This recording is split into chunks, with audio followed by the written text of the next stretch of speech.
гадаадын иргэнд визэг цахимаар олгож байгаа, визийн нөхцөлийг хөнгөвчлж байгаа, улмаар аялал жуулчлалыг улам татах зорилгоор энэ асуудлыг хийж байгаа явдлыг нь бол дэмжиж байна. Гэхдээ бас нэг хэд асуултууд байгаад байна. Тухайлбал гэхэд одоо яг гадаадын одоо хилийн чандад байж байгаа дипломат төлөөлөгчийн газарт одоо виз консулын ажилтан гэж байгаа. За консулын ажилтнгийн хариуцж байгаа үүрэг функц нь зөвхөн гадаадын иргэнд виз олгоод зогсохгүй бас тэндээ байгаа Монгол иргэдийнхээ одоо эрх ашгийг хамгаалах асуудал дээр анхаардаг.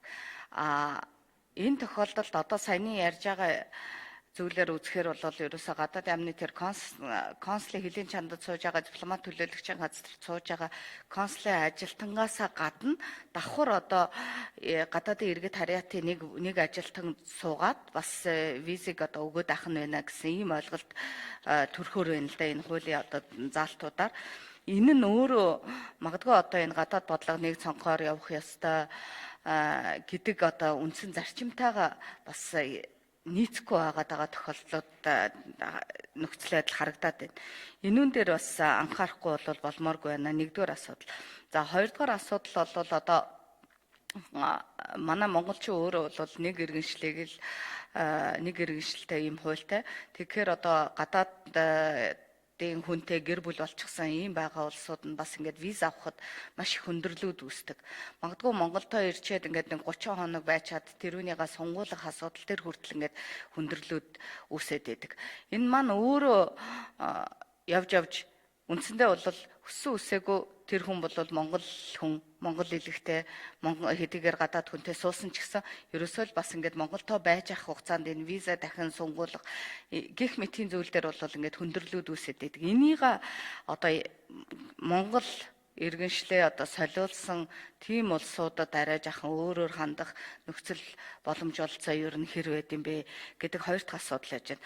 За гурав дахь асуудал нь бол бас одоо энэ үнэхээр стратегийн ач холбогдолтой нэлээд олон газруудад тийм ээ тэр дотроо бол жишээлбэл одоо энэ Улаанбаатар дархны чиглэлийн зам дээр ажиллах инженер техникийн ажилтнуудад энэ хятад инженер техникийн ажилтнуудад одоо визийг маш хөнгөвчлсөн журмаар олгоод тэд нарыг энэ одоо хурдан оруулж ирж энэ Улаанбаатар дархныхаа замыг урагшлуулах ажил дээр бас ингэж анхаармаар байгаад байдаг.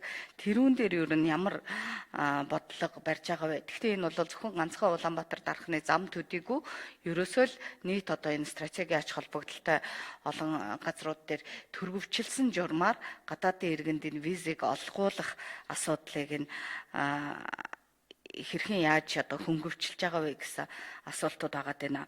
За нийтдээ одоо энэ чинь танилцуулгаас үзэхээр бол нийтдээ нэг 30-аад элчин сайдын яамд 6 консулын хилцтэй гэж байгаа юм. За тэгэхдээ бас бусад зарим нэг газруудад бол үндсэндээ нэг олон улсын тендер зарлж байгаад олон улсын байгууллагуудаар дамжуулаад олон улсын аж ахуй нэгжүүдээр дамжуулаад визийг олгож байгаа. Энэ нь бол бас харьцангуй гадаадын иргэн Монгол улсад ирэхэд хөнгөвчлөх тийм процедур болж байгаа юм сайшаалтай хэрэг боловч бас ойлгомжгүй зүйлүүд энэ ч ялангуяа миний эхний асуулттай холбоотой ойлгомжгүй зүйлүүд бол гараад байна.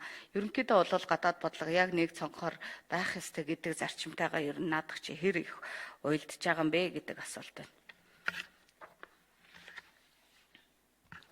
За хэн хариулах вэ? Мөнх шиг хариулъя. Нэгдүгээр микрофон дээр суучих.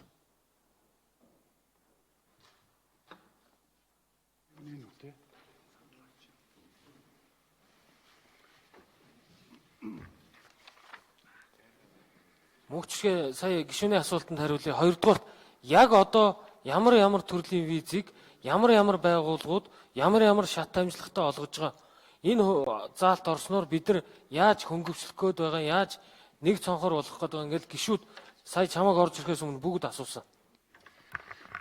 За эрхэм гишүүдийн өдрийн амралтын айлтгын улсын онцгой комиссийн дарга уулзсан тул хоцорж ирсэн үйлчлэгчөө.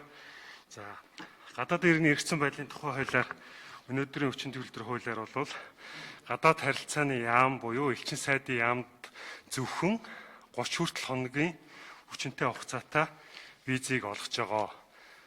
Тэгэхээр 30-аас дээш хоногийн хүчинтэй одоо байх хугацаа Монгол улсад ирээд байх хугацаа нь 30 буюу түүнээс дээш хоногийн одоо бүх төрлийн английн визийг гадаадын иргэн хариатын газрын зөвшөөрлөөр элчин сайдын яамд олгодог. За энэ хуульд орж байгаа одоо гол асуудлууд нь юу вэ гэхээр нэгдүгээрт энэ тавигдж байгаа одоо визийн хүчинтэй хугацааг олон улсын одоо түгээмэл жишгт нийцүүлэх тэр нь юу хэлж байна вэ гэхээр манай улсын виз олгосноос хойш 3 сарын хугацаанд хүчинтэй байдаг бол энийг бас 6 сар болгож уртсгаж өгье гэж. Дээр нь энэ визийн одоо үйлчлэгээ үзүүлж байгаа ачаалал, энэний цаана ажиллаж байгаа ажилтнуудын ажлын ачаалал жилд бүр нэг 15-аас 20% өсөж байгаа элчин сайдын яамдад. Виз олголтын тооч гэсэн одоо бол жилд нэг 20 орчим хувиар өсөж байгаа. Тэгэхээр өнгөрсөн онд бол бид 259 мянган виз жишээл олгосон байдаг. Тэгэхээр энэ үйлчлэгийг техник ажлыг хязгаарлагдмал дипломат төлөвшлийн газрын одоо дипломат ажилтнуудын нуруунаас багч гэсэн хөнгөвчлөөд зөвхөн техник ажлыг нь хийдэг визийн төвүүдийг гадаад улс орнуудад байгуулах энэ зохицуултаас орж ирж байгаа.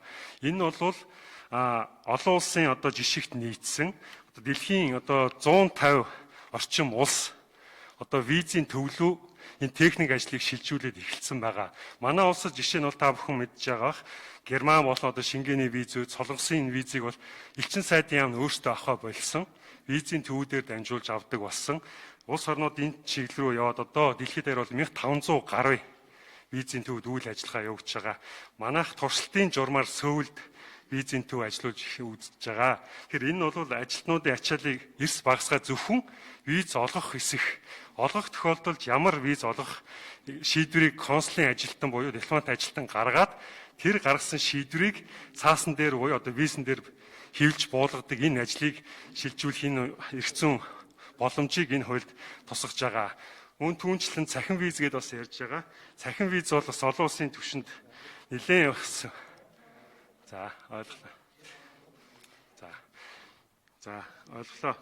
Тэгэхээр гишүүний асуултанд хариулахад энэ Монгол улсад байнга одоо оршин сууж буюу хөдөлмөрийн гэрээгээр ажилдаг гадаадын иргэдэд виз олгох шат дамжлага маш урт байна. 3 хүртэл сар одоо бүхий л хөдөлмөрийн яам, хөдөлмөр хамгаалах үйлчлэгийн ерхий газар гэж зэрэг байгууллагуудын шатны зөвшөөрлийг авсны үндсэн дээр гадаадын иргэн хариатын газар одоо Монгол улсад оршин суух зөвшөөрлийг олгодог. Энэ зохицуултыг энэ хуульдаа бас харьцангуй хөнгөвчилж өгж байгаа. Хамгийн гол нь 3 сарын хугацаанд одоо хөөцөлтөөд авж байгаа оршин суух эрх маань 1 жилээр хязгаарлагдж байгаа учраас энэ хугацааг оршин суух хугацааг нь уртсгаж өгж байгаа бас энэ зохицуулт орж байгаа. Арднаас итгэшөө асуулт асууя. Дараа нь сайд Арднаас итгэшөөний асуултан дээр нэмээ хариулчих.